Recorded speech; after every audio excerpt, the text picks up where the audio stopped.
खानपुर वेझो कोट शाहू थाणे तां अगवा थियल एसएचओ ऐं 4 अहलकारनि खे राजूनी कोशिशुनि खां पोइ बाज़ियाब करायो वियो। 6 ॾींहं अॻु थाणे ते हमलो करे अगवा कयल एसएचओ महबूब बिरोही सनस पुट मोहम्मद अली बिरोही वॾे मुंशी नसीम गोपाम अहलकार जान मोहम्मद बखराणी ऐं अयास कुंभर खे बाज़ियाब करायो वियो। शिकारपुर खानपुर पुलिस पारां बांदी एसएचओ ऐं अहलकारनि खे कोट शाहू थाणे जे कचे में ऑपरेशन ज़रिए हथियारनि समेत बाज़ियाब कराइण जी दावा कई वई।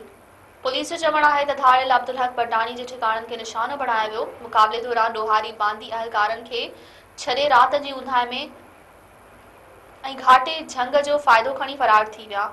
ॿिए तरफ़ ज़रियुनि जो चवणु आहे त पुलिस अहलकारनि जी बाज़ियाबी धाड़ियलनि सां डील तहत अमल में आई। गिरफ़्तार कयल बदनाम धाड़ियल महर बडाणी जतोई खे पुलिस पारां डील तहत अदालत में पेश कयो वियो। ज़रियुनि मूजिबि धाड़ियल महर बडाणी जतोई खे सखर अस्पताल मां इलाज दौरान गिरफ़्तार कयो वियो, जंहिंखे बाद में लाड़काने जी मीरोखान पुलिस हवाले कयो वियो हो। धाड़ियलनि महर बडाणी जी गिरफ़्तारी जे पलांद में अहलकारनि खे अगवा कयो हो, जंहिंखे डील खां पोइ छॾियो वियो।